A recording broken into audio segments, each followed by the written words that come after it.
দেখো আজকে একটু পোলাও করব। সাদা তেল আর ঘি একসাথে দিয়ে ফোড়নে দিচ্ছি তেজপাতা, গোটা গরম মশলা, গাজর কুচিয়ে দিলাম, একটু কাজু কিশমিশও দিলাম। আর দেখো আমি একটু পুদিনা দেব, মানে পুদিনা পোলাও বানাবো, সম্পূর্ণ নিরামিষ করব। পাতাগুলো কেটে নিয়েছি, একটু কাঁচা লঙ্কা দিলাম কুচিয়ে। এবারে আমি চালটা দিয়ে দিচ্ছি। আমি এখানে গোবিন্দভোগ চাল নিয়েছি।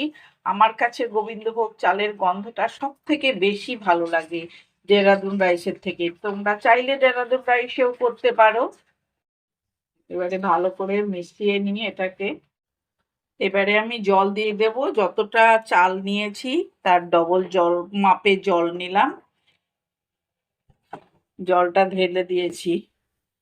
নুন দিলাম, আর দেবো 1 চামচ মিষ্টি, আরো একটু দিলাম। আর দেখো ওই যে পুদিনা পাতাগুলো কেটে রেখেছিলাম, একটু সামান্য কুচিয়ে দিয়ে দিয়েছি। এবারে চাপা দিয়ে গ্যাসটা কমিয়ে দেব। আমি প্রেসার কুকারে একটু মুরগির মাংস করব। রসুন দিলাম, পেঁয়াজ কুচোনো, টমেটো কুচি দিলাম,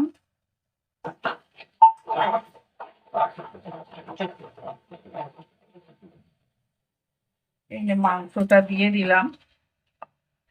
নুন, হলুদ দিচ্ছি, আদা বাটা,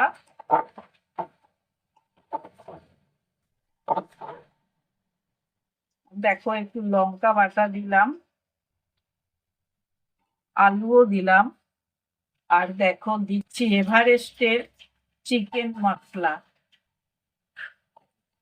এবারে একটু জল দিই, বেশি জল দেব না, আমাদের একটু শুকনো শুকনো খাবে, যেহেতু পোলাও দিয়ে খাবে। এবারে চাপা দিয়ে দিলাম। বেশ, এদিকে পোলাওটা আমার পুরোপুরি হয়ে গেছে। এটা হয়ে গেছে, এবারে বাড়বো ভাত। এই এখন ছেলেকে খেতে দিয়ে দিয়েছি। বল, খেয়ে বল কিরকম হয়েছে। একদম ইয়াম্মি। ঠিক আছে, ভিডিও করে নিলাম।